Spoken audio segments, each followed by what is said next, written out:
Welcome back. SNN special stories में history of Congress का यह दूसरा भाग है और इसमें मैं आपको बताऊंगा आजादी से पहले कैसी थी कांग्रेस और इसके बाद आखिरी कहानी में मैं आपके सामने पेश करूंगा आजादी के बाद वाली कांग्रेस का चेहरा।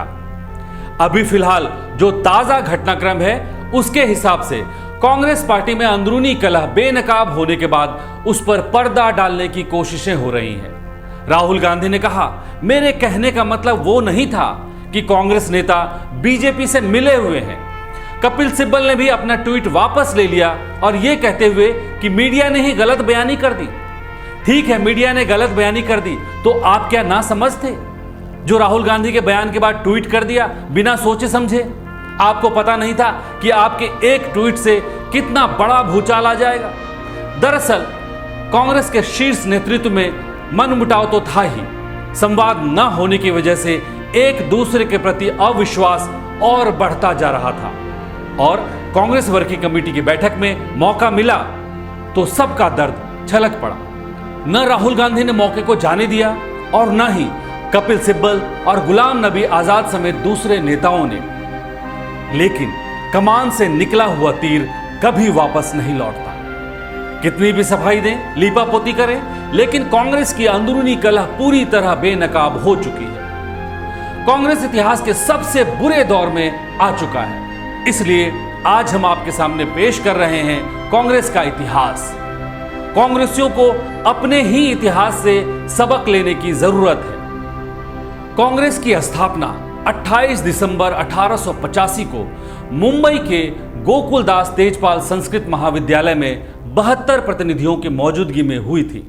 इसके पहले अध्यक्ष थे व्योमेश चंद्र बनर्जी, लेकिन संस्थापक थे ए.ओ. ह्यूम, दादा भाई नौरोजी और दिनशा वाचा। ए.ओ. ह्यूम अंग्रेज थे। वो सिविल सेवा अधिकारी बनकर 1849 में भारत आए थे। बंगाल में उनकी पहली पोस्टिंग थी और 1857 का जो पहला विद्रोह हुआ था उस समय वो इटावा के कलेक्टर थे। कुछ जानकार बताते रहे हैं कि 1885 में भारतीय राष्ट्रीय कांग्रेस की स्थापना ब्रिटिश शासन ने ही भारत में पनप रहे असंतोष और विद्रोह की भावनाओं को नियंत्रित करने के लिए की थी। 1857 में ए.ओ. ह्यूम जब इटावा के कलेक्टर थे तब क्रांतिकारियों ने उन्हें और उनके परिवार को भी घेर लिया था। फिर वो साड़ी पहनकर भागे थे, लेकिन 40-50 सालों में वो भारतीयों से काफी हमदर्दी रखने लगे। जब 1882 में रिटायर हुए तो समाज या राजनीतिक सुधार में वो और सक्रिय हो गए, जिसके बाद 1885 में पूरे देश से आए प्रतिनिधियों की मौजूदगी में मुंबई में चले 2 दिन के अधिवेशन में कांग्रेस की स्थापना हुई। इल्जाम लगाने वाले इल्जाम लगाते रहते हैं कि कांग्रेस की स्थापना अंग्रेजों ने सेफ्टी वॉल्व के लिए की थी, ताकि लोगों के गुस्से की गाज सीधे ब्रिटिश राज पर ना गिरे। वो भारतीय राष्ट्रीय कांग्रेस के जरिए से होकर आए और उसकी धार कमजोर हो जाए। लेकिन यह भी सच है कि देश को आजादी की मंजिल तक पहुंचाने में कांग्रेस का योगदान अप्रतिम, अद्वितीय और अतुलनीय है। यह सच है कि कांग्रेस की स्थापना के करीब 20 साल तक कांग्रेस के पास कोई खास जन समर्थन नहीं था। देश के संभ्रांत कुलीन परिवार के पढ़े लिखे भारतीयों का संगठन माना जाता था कांग्रेस को। लेकिन 1905 के बाद कांग्रेस को जन समर्थन मिलने लगा। बंगाल विभाजन के बाद जब लोगों का गुस्सा फूटा और स्वदेशी आंदोलन की घोषणा कर विदेशी सामानों का बहिष्कार किया जाने लगा, तब जाकर कांग्रेस भारतीय जनमानस में पैठ बनाने लगी। कांग्रेस में जो कहा जाता है गरम दल और नरम दल, यहां से गरम दल के नेताओं का वर्चस्व बढ़ना शुरू हो गया। मतलब आजादी आंदोलन के लिए एक मजबूत पकड़ तैयार होने लगी। फिर 1915 में अफ्रीका से महात्मा गांधी जी का भारत आगमन हुआ। महात्मा गांधी जी ने पहले साबरमती में आश्रम बनाया और फिर चंपारण सत्याग्रह, खेड़ा सत्याग्रह, अहमदाबाद मिल हड़ताल, रॉलेट टैक्स सत्याग्रह, यानी एक के बाद एक आंदोलनों के जरिए उन्होंने देश में स्वतंत्रता आंदोलन की अलग जगानी शुरू कर दी। महात्मा गांधी ने 1924 में बेलगाम कांग्रेस अधिवेशन की अध्यक्षता भी की और यहां तक आते आते कांग्रेस आजादी की लड़ाई में देशवासियों का पूर्ण रूपेण नेतृत्व करने लगी थी। इसमें कोई शक नहीं कि देश की आजादी से पहले तक कांग्रेस में न तो नेतृत्वकर्ताओं की कमी थी और न ही जन समर्थन की।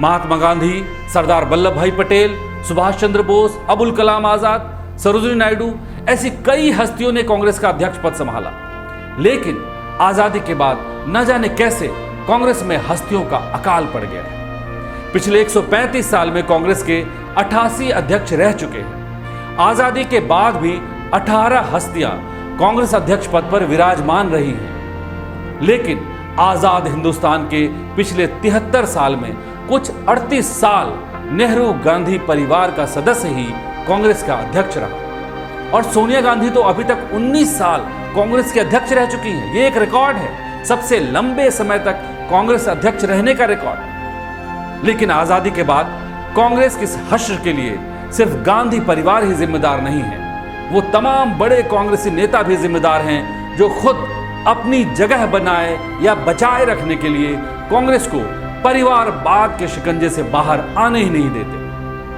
सोनिया गांधी बीमार रहती हैं, वो इलाज के लिए विदेश जाती रहती हैं, लेकिन जब भी वो इस्तीफे की बात करेंगी एक धड़ा खड़ा हो जाएगा कि गांधी परिवार के अलावा तो कोई अध्यक्ष मंजूर ही नहीं होगा।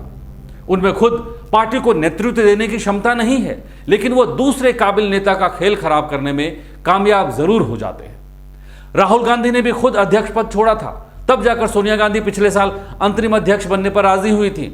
प्रियंका गांधी भी अध्यक्ष बनने के लिए तैयार नहीं है, ये बात पहले भी साफ की जा चुकी है। कुछ दिनों पहले पार्टी के 23 बड़े नेताओं ने सोनिया गांधी को चिट्ठी लिखी और कहा कि पार्टी को पूर्णकालिक अध्यक्ष चाहिए, ऐसा नेतृत्व चाहिए जो पार्टी के छोटे मोटे दफ्तर में भी जा सके, छोटे कार्यकर्ताओं से भी सीधे संवाद कर सके। इसमें गलत क्या था? क्या आज की तारीख में किसी छोटे मोटे कार्यकर्ताओं का सोनिया गांधी या राहुल गांधी से मिलना संभव है? नहीं।